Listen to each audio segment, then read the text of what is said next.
ఈ రోజున మంగళగిరిలో తిరిగి వైఎస్ఆర్ కాంగ్రెస్ పార్టీని గెలిపించడానికి మూడవసారి నేను తిరిగి వైఎస్ఆర్ కాంగ్రెస్ పార్టీలోకి జగన్మోహన్ రెడ్డి గారి దగ్గర చేరడం జరిగింది.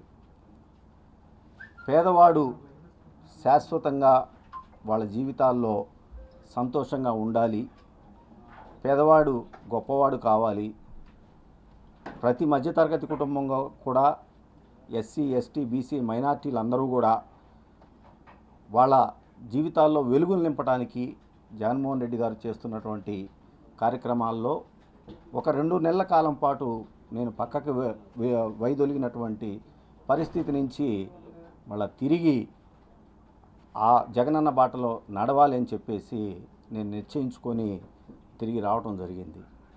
మనందరికీ తెలిసిందే, రాజశేఖర రెడ్డి గారి బాటలో నడుస్తున్నటువంటి జగన్మోహన్ రెడ్డి గారు ఇంకొక 20-30 సంవత్సరాల పాటు ఈ రాష్ట్రానికి ముఖ్యమంత్రిగా నిలబడగలిగితే, ప్రజలందరూ కూడా అండగా ఉంటే పేదవాడు వాళ్ళ జీవితాలు పూర్తి స్థాయిలో ఉన్నత స్థితికి వెళ్తాయని చెప్పేసి ఇవాళ జగన్మోహన్ రెడ్డి గారు చేస్తున్నటువంటి పరిపాలన రుజువు అవుతూ ఉంది అనే సంగతి మనందరం కూడా చూస్తూ ఉన్నాం.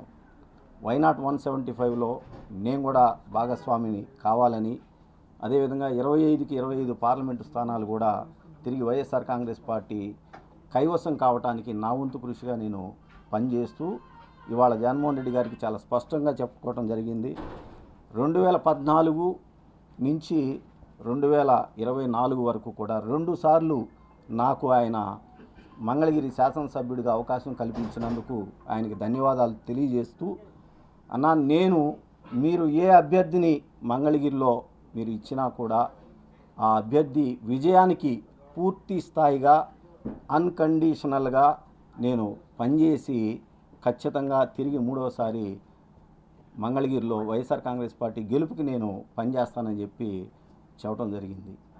ఇటువంటి పరిస్థితుల్లో ఇక నుంచి అన్నకి నేను చెప్పడం కూడా జరిగింది, పేదవాడికి ఏ విధంగా అయితే ఈ రోజున జరుగుతున్న అదే ప్రతిపక్షాలన్నీ కూడా చూసాం. 2009లో రాజశేఖర రెడ్డి గారి మీద ప్రతిపక్షాలన్నీ కూడా ఏకమయ్యి ఏ విధంగా అయితే మరి రాజకీయంగా వచ్చినాయో ఆ రోజున ప్రజలందరూ కూడా రాజశేఖర రెడ్డి గారికి అండగా నిలబడ్డారు.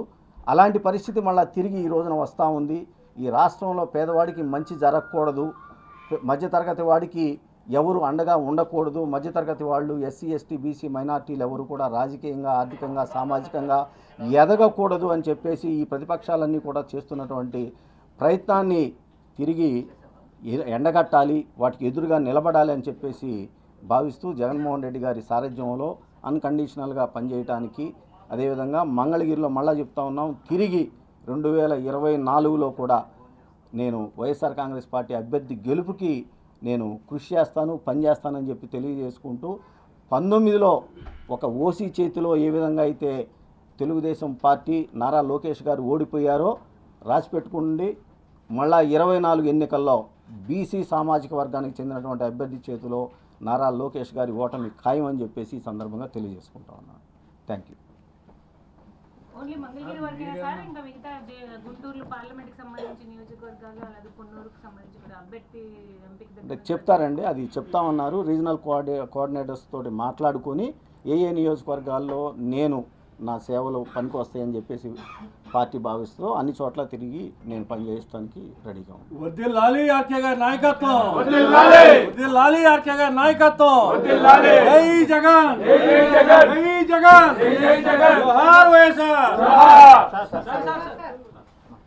అంటే గతంలో కొన్ని కామెంట్స్ కూడా చేశారు, వాటికి సంబంధించి ఆయన కట్టుబడి ఉంటారా లేదంటే దానికి సంబంధించాలంటే అంటే ఎటువంటి వ్యాఖ్యలు అంటే అభివృద్ధికి సంబంధించి మంగళగిరి అభివృద్ధికి సంబంధించి జగన్మోహన్ రెడ్డి గారు అధికారులను ఆదేశించి ఆ పనులన్నీ కూడా చేయడం జరిగింది. ఉదాహరణకి గతంలో చంద్రబాబు నాయుడు గారు ముఖ్యమంత్రిగా ఉన్నప్పుడు ఏదైతే బలవంతపు భూసేకరణకి మంగళగిరి రూరల్, అదేవిధంగా తాడేపల్లి రూరల్ మండలాల్లో బలవంతపు ల్యాండ్ ఎక్విజిషన్కి నోటిఫికేషన్ ఇచ్చారో దాన్ని రద్దు చేస్తాము అని చెప్పి చెప్పడం జరిగింది. ఆ విధంగా ఆల్రెడీ పని సిఆర్డీఏ వాళ్ళు, గుంటూరు కలెక్టర్ గారు కూడా పనిచేయడం జరిగింది. అది తుది దశకి చేరుకుంది. అదేవిధంగా మంగళగిరి డెవలప్మెంట్కి సంబంధించి కూడా పూర్తి స్థాయిలో అంచనాలు అవి సిద్ధమైపోయి పనులు కూడా ఆల్రెడీ స్టార్ట్ చేశారు కాబట్టి అది ఆ దిశగా ఇవాళ పనులు పూర్తి స్థాయిలో అయిపోవస్తా ఉన్నాయి. అది నేను ఇంకా అడగలేదండి జగన్మోహన్ రెడ్డి గారిని. జగన్మోహన్ రెడ్డి గారు ఏ అభ్యర్థి ఇచ్చినా బీసీ సామాజిక వర్గానికి మాత్రం మంగళగిరి సీట్ ఇస్తూ ఉన్నారు. ఆ అభ్యర్థి గెలుపు కోసం నేను పనిచేస్తాను.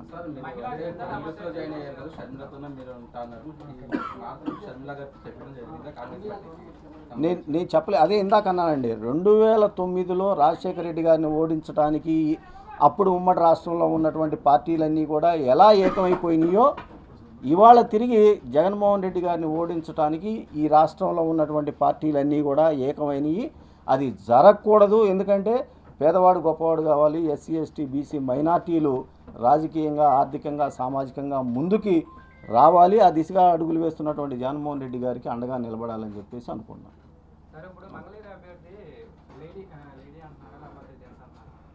అది నాకు తెలియదండి. అదే అన్నాం, జగన్మోహన్ రెడ్డి గారు వైఎస్ఆర్ కాంగ్రెస్ పార్టీ ఎవరికి మంగళగిరి సీట్ ఇచ్చినా కూడా బీసీ సామాజిక వర్గానికి సంబంధించి వాళ్ళ గెలుపు కోసం 100కి 100% పనిచేస్తాము. ఖచ్చితంగా మూడవసారి 2024లో వైఎస్ఆర్ కాంగ్రెస్ పార్టీ జెండా రెపరెపలాడుద్ది మంగళగిరిలో.